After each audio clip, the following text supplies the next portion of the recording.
I have tried to give you all the solutions that I have received. The storm is not new. I am facing all kinds of situations. I have never got any respite from the storm. It is natural. If you try to give something new, more obstacles are coming my way. Such obstacles and challenges will keep coming in my life, as well as in the life of the society, until there is an equation, till rhythm and motion unite.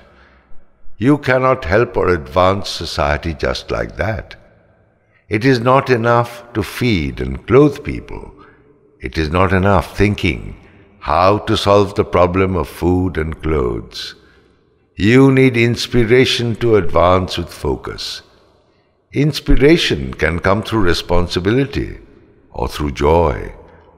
If your child is starving, you will steal to feed him. But that doesn't give you peace.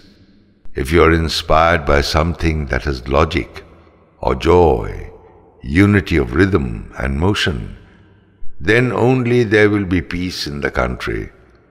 There might be abundance, but no peace in mind. The lack of peace in your mind gives you great pain. You are enjoying everything, but your heart is aching, as if a thorn is pricking you. It is so because no one understands what is in your mind. We only guess what is in the other's mind.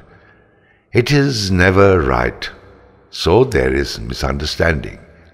You try to please a person. If you can't, then there is a misunderstanding. There is a lack of inner perception. If there was a machine like the X-ray, then one could understand what had happened in the other's mind. In the absence of such a machine, there is misunderstanding between husband and wife, between children and parents.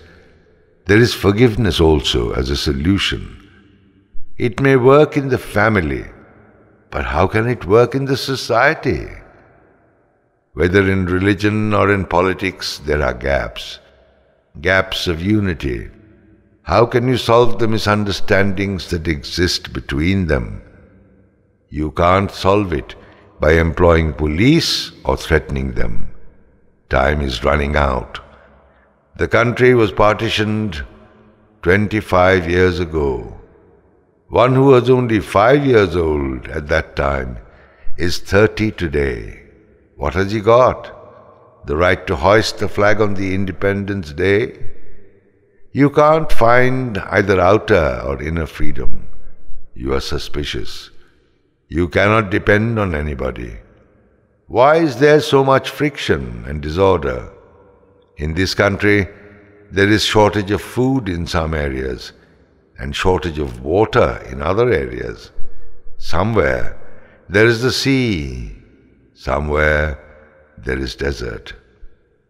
If you can't solve the problem, then you will die of thirst, even if there is abundant water in the sea. Either look down or look up. If you look straight, you will only lament seeing the chaos and the disorder.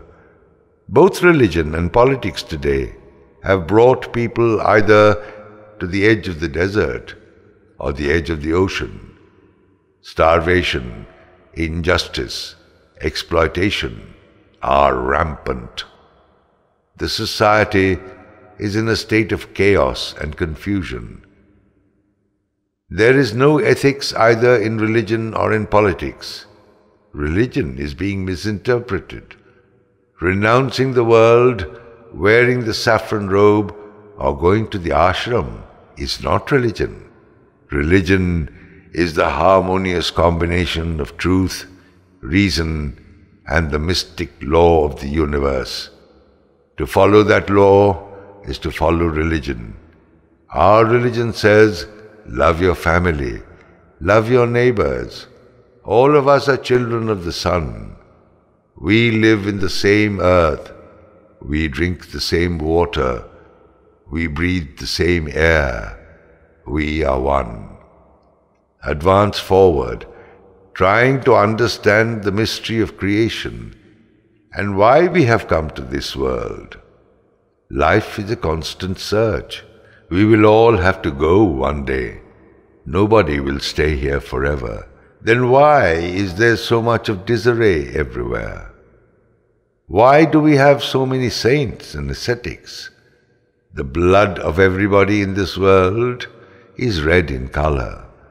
Yet there is so much of difference amongst us. Why isn't there peace? A lot of money is there. They have adorned their houses with diamonds, yet there is a lack of peace. They are earning in thousands, but do not have peace, cannot digest food. They have to eat sago and barley. They are having misunderstanding with their spouses and not enjoying life. They are trying to cover up the lack of peace by extensive travel, by conducting ceremonial worships, by charity, but the depression is not going. The thorn goes on pricking you. Some want is not getting satisfied. You see a man being born from the universe, yet you have to carry him on your shoulders when he dies. So you see, birth and death are practical examples. These are not without reason. A posthumous child does not see his father. You know that man is mortal, but you can't accept it. You buy the cot in the burning heart according to your ability. You pay 2 or 3 rupees for an ordinary cot, or pay 50 to 60 rupees, or 150 for better ones. The domes, the burning heart assistants, make arrangements with the contractors and keep collecting mattresses and pillows. And the son buys these second-hand things for carrying this father. Look at the system. If you talk to the sweepers or the other menials, you will find that they carry a lot of pain in them. You can solve their suffering. Look at the lamp, the Petromax. It gives bright light, but sometimes the light gets dim. Then you have to poke it with the pin, and the light will again shine bright. The Naam is like the poker. You need it to poke you. Then everything will be full of bright light. Then even death will be full of light. When you face death or grief, you will be able to say, "How wonderful! The universe is constantly helping you in this regard." But why can't we say that now? It is because of the absence of the poking. The universe, making us aware, is telling us every moment, try to understand, try to see how you should live your lives, try to understand the direction. The universe is saying that I do not want to tell you in advance what is thereafter. From this you will understand my law and order. You will see conspicuous and inconspicuous states of creation or matter, etc. From all these you will understand me. You will be able to calculate what comes next. You will find this mathematics here only and not anywhere else. If all of you can find a solution, then there is no difficulty. Today's problem is that we do not know what is our problem. But it is surprising. Even after so many pushes, we fail to understand. We need to understand and find the direction. We have to know what we should be doing. When the mother conceives the child, her breasts fill up with milk for the baby naturally. Nature has made such a wonderful system where the food of the child is ready at birth. Where is the difficulty then? The main problem is not understanding the problem. We cannot free ourselves from it.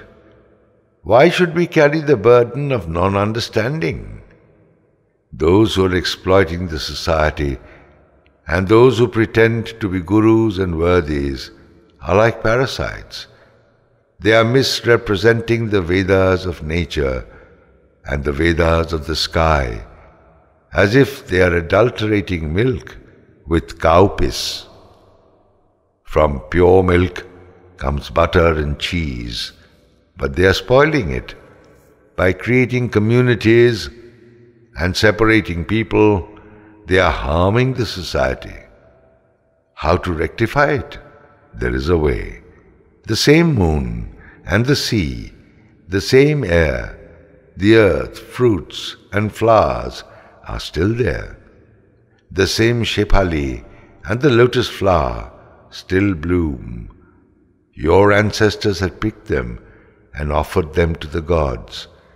You are also doing the same reminiscences of olden days.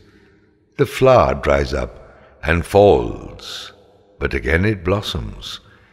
If we do not understand the law and order of the universe, then we do not understand that nature itself is the Vedas.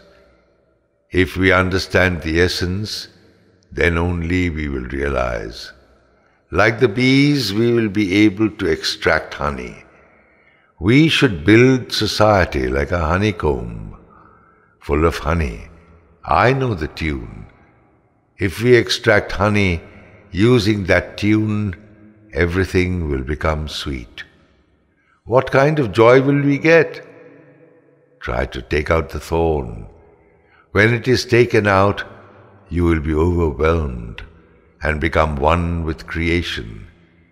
The Vedas are the sky, the creation, water, mind, knowledge, truth, and light.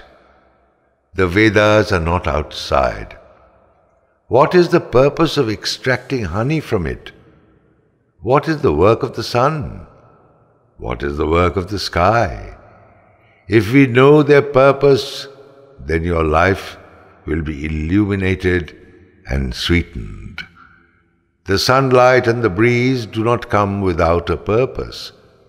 Since my life is threaded together with water, air, food grains and light, then what should we do next? If we try to understand, we will be able to. We are being told that the universe has given us everything and even shown us the direction that we should take. It is showing us the way to all spheres: intellect, profession, libido, money, but nobody tries to understand or listen and learn. You will disappear if you try to find the essence of matter. Look at me and try to feel whether I am consciousness itself or devoid of it. Perceive and match the tune and comprehend. Shiva then told Devarshi, "Play your instruments. Everything will awaken and resonate, and everything will be solved." The meaning of the sky and its explanation is tied up with Ramo, Narayana, Rama.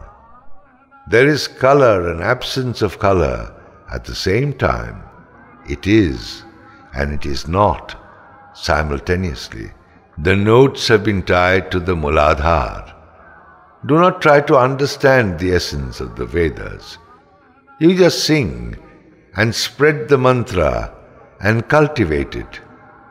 Go, Devarshi, spread it to the world at large. I am advancing with a lot of pain. When death is inevitable, whatever comes your way, try to awaken the tune of the Vedas. Establish that tune and make the society a repository of honey. Ramo Narayana Ram.